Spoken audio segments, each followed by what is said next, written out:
नमस्कार, ओशो प्रणाम। मैं अभिज्ञात ओशो प्रेरणा की इस कड़ी में आपका बहुत बहुत स्वागत करता हूं। आज की चर्चा ओशो से कुछ हटके। सन्यास को हम बहुत अलग रूप में जानते हैं। सन्यासी का नाम सुनते ही हमारी धारणा दुनिया को छोड़ के अलग थलग हो जाने की और स्वयं के खोज करने वाले व्यक्ति की है। पर भारत ने एक ऐसे सन्यासी को भी जन्म दिया है जिसके सन्यास का मतलब खुद को खोजना नहीं बल्कि दुनिया को जगाने से था। उस व्यक्ति का नाम है स्वामी विवेकानंद।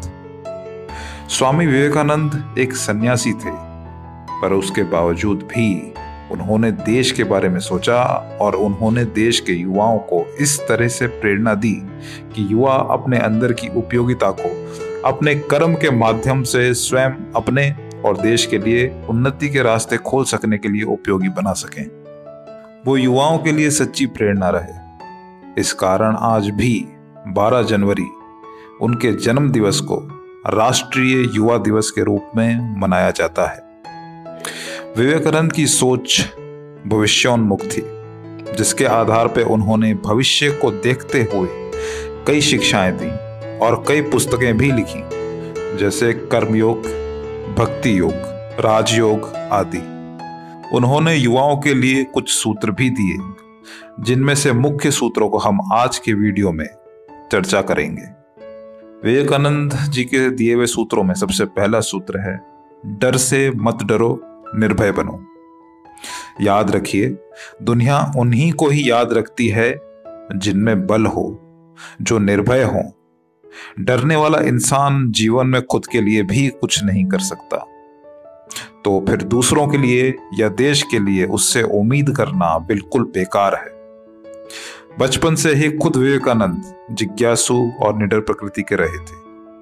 बचपन में एक बार जब वो और उनका एक मित्र बगीचे में खेल रहे थे, तो वहां के माली ने उन्हें आके पेड़ पे ना चढ़ने के लिए ऐसे ही बोल दिया कि पेड़ के ऊपर भूत है, आप इस पर मत चढ़ना। ये सुनने के बाद विवेकानंद जी का मित्र तो ये बात सुन के डर गया और पेड़ पे नहीं चढ़ा। लेकिन विवेकानंद बिल्कुल भी नहीं डरे, बल्कि उनमें जिज्ञासा का जन्म हुआ कि वो ऊपर चढ़ के देखें कि क्या वास्तव में कोई भूत है भी या नहीं। उन्होंने पूरी रात पेड़ पे चढ़ के उस भूत का इंतजार किया, पर उन्हें कोई भूत नहीं मिला। अब उनका खुद पे विश्वास पक्का होने लगा था और यही विश्वास उनके जीवन भर बना रहा। उनका मानना था कि डर ही इंसान का सबसे बड़ा शत्रु है, क्योंकि डर इंसान को आगे बढ़ने से रोकता है। उन्होंने डर को सबसे बड़ा पाप बताया।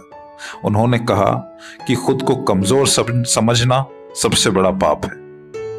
विवेकानंद का ये कहना था कि डर इंसान के हौसले को तोड़ देता है, जिसकी वजह से इंसान अपनी मंजिल की ओर कदम ही नहीं बढ़ाता, जबकि वो मंजिल उसकी पहुंच में ही होती है। डर आपको क्रिया के पहले चरण में ही रोक देता है, इसलिए इंसान कोशिश किए बिना ही असफल हो जाता है और इंसान के ये बुरे अनुभव उसे और डर से भर देते हैं। आपके अस्तित्व का सूचक ही यही है कि आप में कोई डर नहीं है। यही वो स्थिति है जब आप किसी पर निर्भर नहीं होते। उस वक्त आप सभी सहारों को नकार सकते हो। उसी वक्त आप अपने लिए, अपने अस्तित्व के लिए अपने पैरों पर खड़े हो सकते हो, अपने वजूद को अपना सकते हो।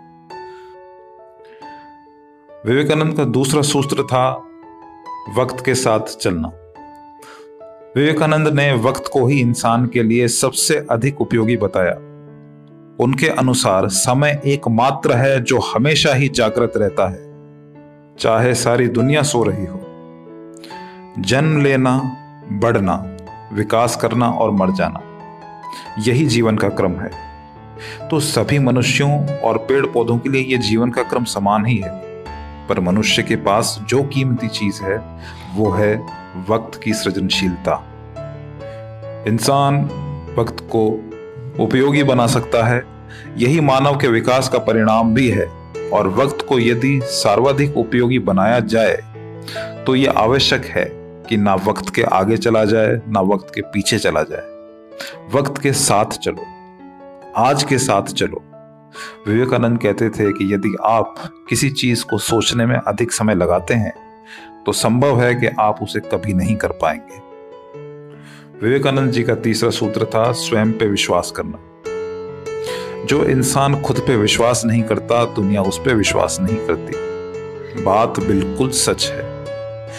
यदि आप खुद की क्रियाओं के लिए विश्वस्त नहीं हो तो आपके उठाए हर कदम में आपको ही दुविधा रहेगी। ये दुविधा आपको हमेशा असंतुष्ट बनाए रखेगी, क्योंकि हर कदम के बाद आप यही सोचोगे कि शायद आपने ये कदम गलत उठाया है।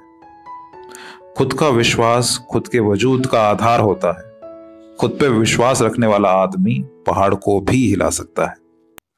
खुद के विश्वास का सबसे बड़ा उदाहरण स्वामी विवेकानंद खुद ही रहे। सन 1883 में शिकागो धर्म सम्मेलन में उन्होंने भारत का प्रतिनिधित्व करते हुए ऐसी स्पीच दी जिसके प्रभाव से सारा विश्व भारत की संस्कृति का लोहा मानने लगा। ये सिर्फ खुद पे विश्वास के कारण ही संभव हो सका है। याद रखो, यदि तुम खुद पे विश्वास करते हो तो खुदा भी तुम पे भरोसा करता है। स्वामी विवेकानंद का चौथा सूत्र था संकल्प की दृढ़ता। इंसान का संकल्प यदि पुष्ट हो तो उसके लिए कुछ भी असंभव नहीं। पर यदि आपके पास कोई संकल्प नहीं तो इसका सीधा अर्थ है कि आपके पास कोई लक्ष्य नहीं। आपका संकल्प आपकी क्रियाओं को सार्थक दिशा निर्धारित करता है। संकल्प आपके चलने के प्रमाण को निर्धारित करता है। जितना संकल्प पुष्ट होगा, आदमी के प्रयास उतने ही ज्यादा सच्चे होंगे। याद रखिए, जीवन की कोई भी लड़ाई ना हथियार से जीती जा सकती है, ना धन और दौलत से। लड़ाई जीती जाती है पक्के संकल्प और खुद पे विश्वास से। इसलिए यदि जीवन में कोई संकल्प करो तो उसे जरूर पूरा करो। संकल्प के संबंध में विवेकानंद जी कहते हैं कि उठो, जागो, चलो और तब तक मत रुको जब तक आपका लक्ष्य आपको हासिल ना हो जाए। पांचवा और अंतिम सूत्र है जीवन में जोखिम लेने से कभी मत डरो। जीवन के संबंध में विवेकानंद जी कहते हैं कि जोखिम लेने से कभी भी मत डरो।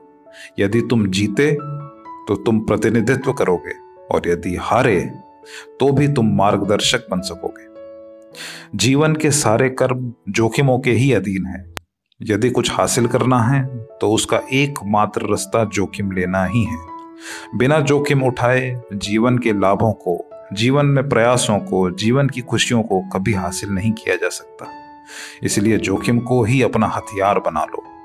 और ये देखा भी जाता है कि जो व्यक्ति ज्यादा जोखिम लेता है, हासिल करने की संभावनाएं उसके लिए भी बढ़ जाती हैं।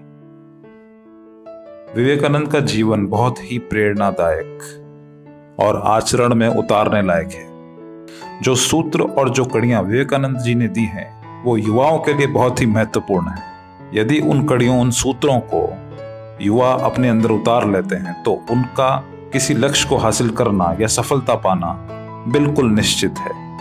सन्यासी होते हुए भी विवेकानंद ने जो दिशा निर्देश दिए, जो भविष्य के संबंध में बातें की, जो प्रेरणा हमें उपलब्ध कराई, वैसी प्रेरणा सामान्य सन्यासी कभी भी उपलब्ध नहीं करा सकते। स्वामी विवेकानंद भारत के एक अनमोल रत्न हैं, जिनकी चमक पूरे विश्व में जब तक ये धरती, ये आकाश, ये सूरज, ये समय रहेगा, तब तक उनकी ज्योति, विवेकानंद का प्रकाश हमेशा बना रहेगा।